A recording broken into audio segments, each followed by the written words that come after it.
You are now listening to the Mill Social Talks podcast, hosted by Leroy Villamil, Chicago's best and finest when it comes to real estate. Find your forever home with Mills Realty.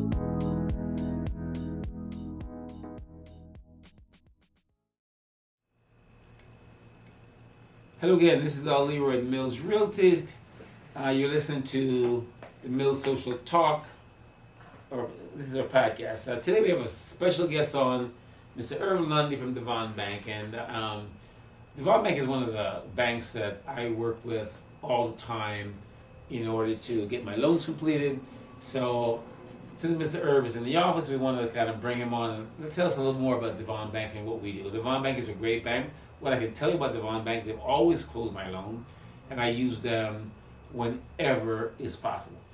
However, Mr. Irv is the head of business development and community relations. So Mr. Irv helped us get the deals done in the business side. So tell us a little about Devon Bank.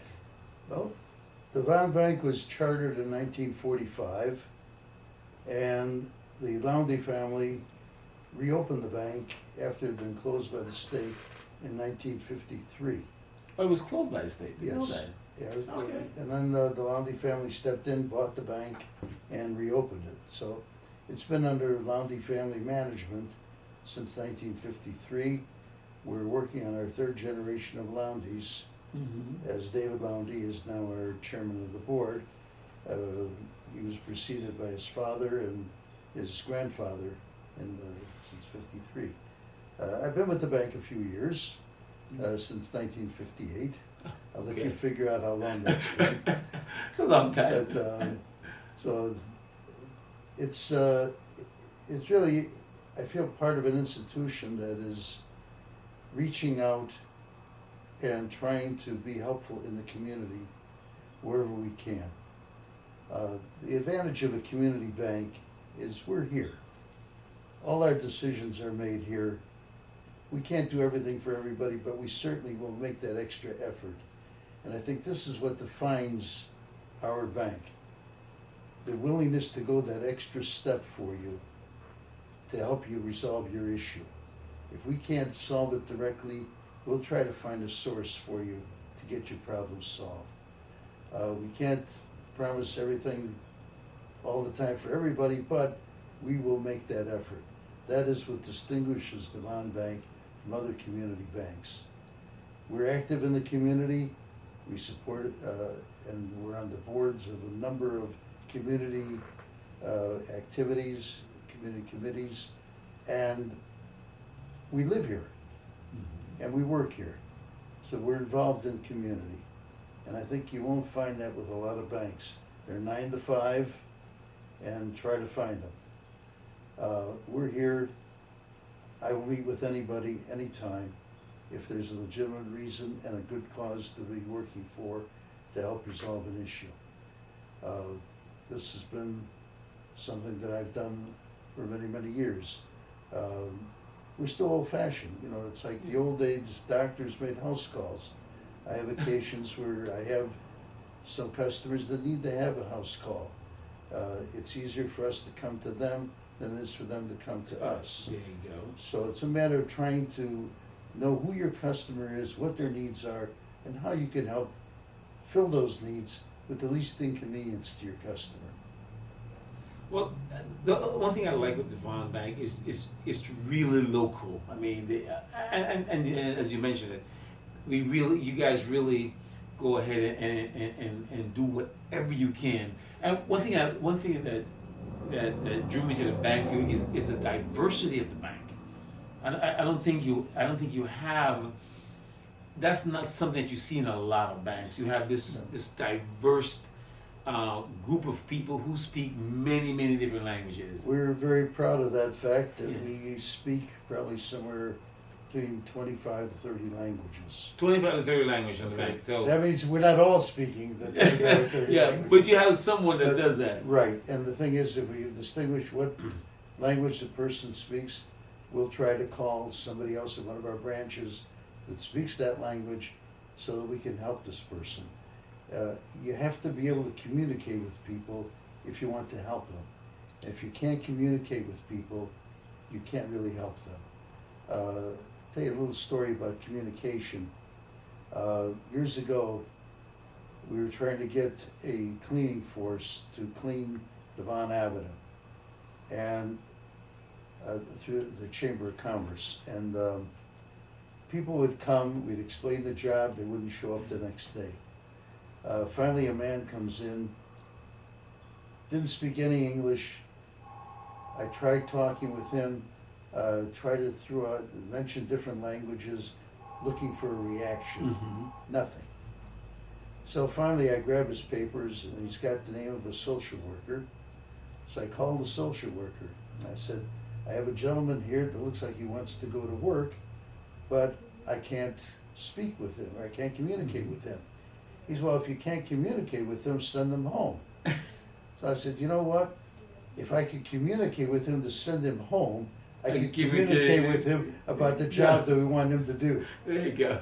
So I said, what I need you to do is to go in this man's record, tell me what language he speaks. Oh, okay. So he goes, and the file comes back a couple months later. He says, the man speaks Russian. I said, now we're in business. Isn't that something? So I found somebody at the bank. I had 3 people that spoke Russian. They explained the job to him, and he came there every day, 8:45 before the bank even opened up, to get his tools to start working on Devon Avenue. So that's why I say communication is necessary if you want to be able to help people. And sometimes you have to go beyond that just immediate question or two to try to find how to help that person and just give up. I like to go that step further and actually resolve a situation.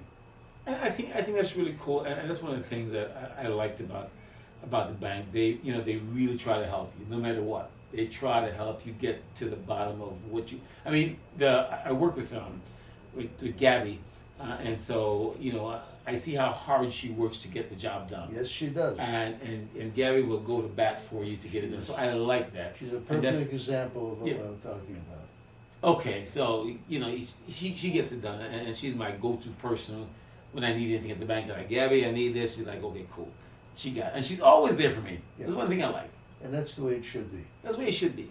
But Devon, I mean, and you're in business. Is there any, anything on the business side that's unique that you think Devon Bank offered?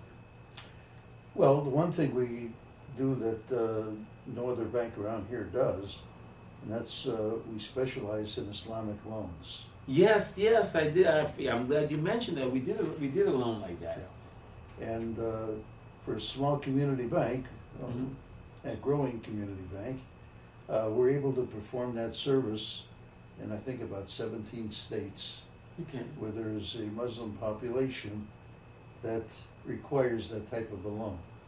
Yes. And that's the only thing we can do in those states. And that's a niche. Yeah, it is a niche. That's a niche that a niche. most banks don't have the ability to do. No. Yeah, no. It took David Loundy, our chairman, a year and a half to put that program together, because we had to get the approval from the religious community on what needed to be done, draw the plans out, and then be able to present it to the regulators so they understood what we're doing. When they look at our files and see a bunch of loans that aren't paying interest, what are you guys in business? What are you doing?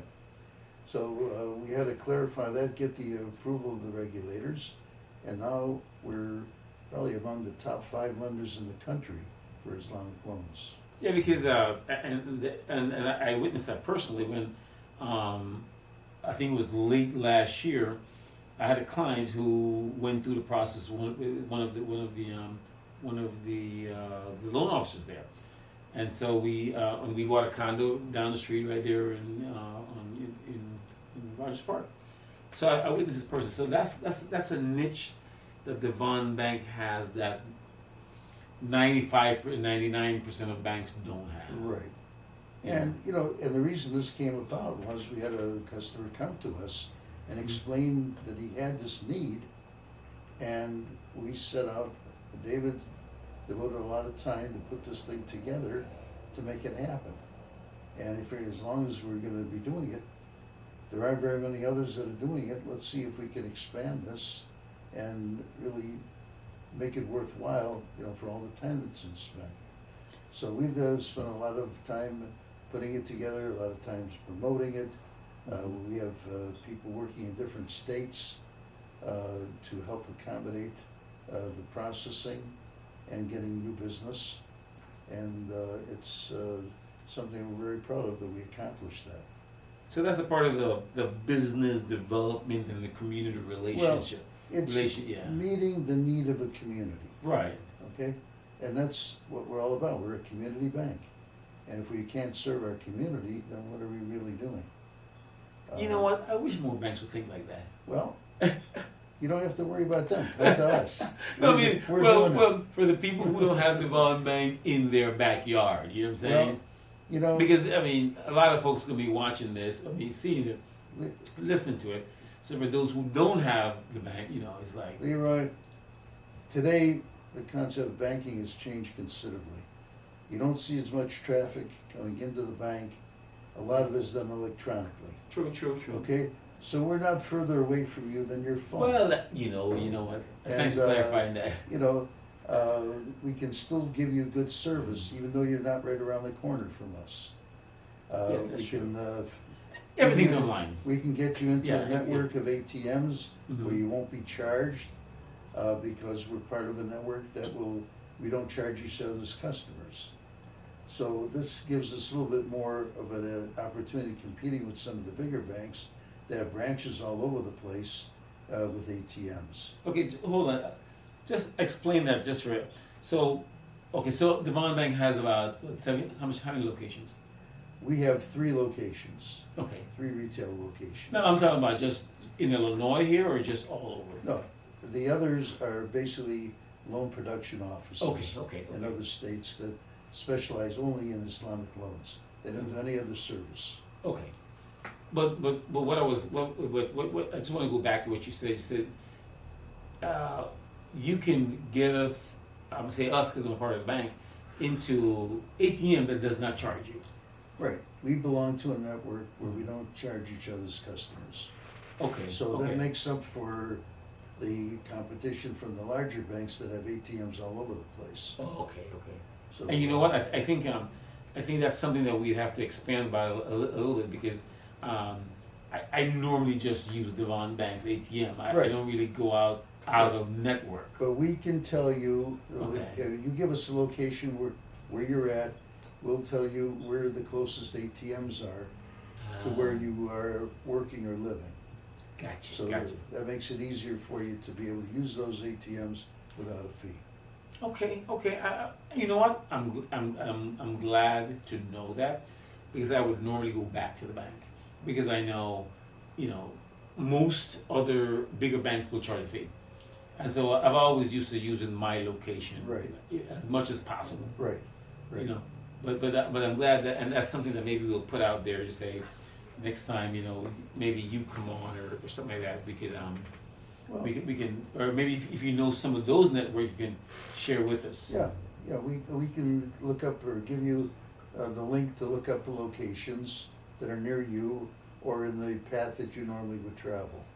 Okay. So make it easier for you. And then there's a lot of things that we do that other banks perhaps don't. We have a charitable account that people can open up an account with us, and we give them a debit card. Every time they use the debit card, we round it up to the next dollar. The difference goes into a charitable account, and the person has the right to tell the bank, I want the excess money to go to this church or this whatever school or whatever it is that is dear to them. It's a way of helping to raise money where it really doesn't hurt. Rather than coming up with a big sum of money at one time, a few dollars, a few pennies here or there kind of adds up over the course of the year. And we will issue that check to the organization that you want. And we'll give you a record of the money sent at the end of the year. That's a great program. So that's just one. There's other categories of credit card that we use for that same similar purpose. So it's something we feel that's helping the community. It makes it easier for people to donate money, and it doesn't hurt as much at one time. No, it doesn't, because I think that's a great program. I mean, I have a program called a sustainable program where I donate, some of my funds from closing to certain organization also. So I understand the process of, it's a different way of donating, but when I work with charitable organization, I donate back to them. And that's just a part of what I do. Well, it's a part of building a relationship too. Yeah, it is. And everything that we do, hopefully, is one step further in building a relationship where that customer is going to come back to us. That person is going to feel good about the service they get, and tell others about it. Exactly what you're doing. Yeah, and we appreciate that, and we intend to keep that up. That's how we grow. Yeah, I mean, I didn't realize this, so I'm glad that you mentioned that, because that's something that all of us can say, hey, if we have an organization, we can go ahead and let's let folks know, hey, go to Devon Bank.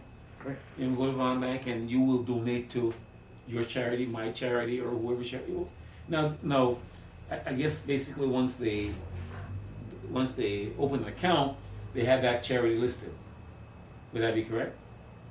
You can designate a charity that you want, or more than one charity perhaps, where you want money to go, and we in turn will do that.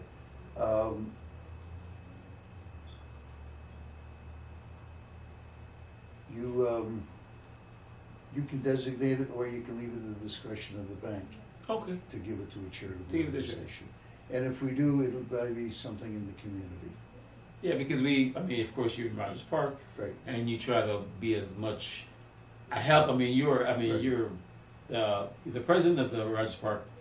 Oh, I'm president of the Westridge Chamber. The Westridge Chamber, Chamber of Commerce. We are in Westridge. I said Rogers Park. East Rogers Park. Some people call it the West Rogers Park, Westridge Chamber. Some people like to call it Westridge. Some people still like to hold on to the Rogers name Park of West Rogers Park. And others, if you've been around as long as I have, Devon Avenue and south of Devon Avenue was called Northtown. So I don't think too many people still refer to it as Northtown. I don't think so. But a lot of people still prefer the West Rogers Park. Yeah, West Rogers Park, West Ridge. Yeah. That kind of stuff. Yeah. Hey guys, you've been listening to the Mill Social Talk here at me and Mr. Lundy. Irv Lundy. Loundy from the Devon. Right. I said Loundy from the Devon Bank is here. And we want to thank you guys for tuning in. We want you to share, subscribe. We will always bring you folks who are in the community, knows what's going on in the community, and can actually go ahead and bring you very good information. So we want to thank you. Mr. Irv, is there anything you want to say? Yes. If anybody has a need they would like to discuss with me, feel free to call me. 773-423-2424. That's my direct line. I answer it. If I leave a message, I will return it within 24 hours. So again, Mr. Irv Loundy, he is the Business Development and Community Relationship. He's the head of that department. This is Leroy, again, in Mills Realty. If there's anything you want to know about whether it's Rogers Park, we are in Rogers Park, we're in Chicago. If there's anything you want to know, please subscribe, let us know, follow us on the Mills Social. Again, we'll talk to you soon, and thank you guys, and see you on the next show. Thank you, Leroy.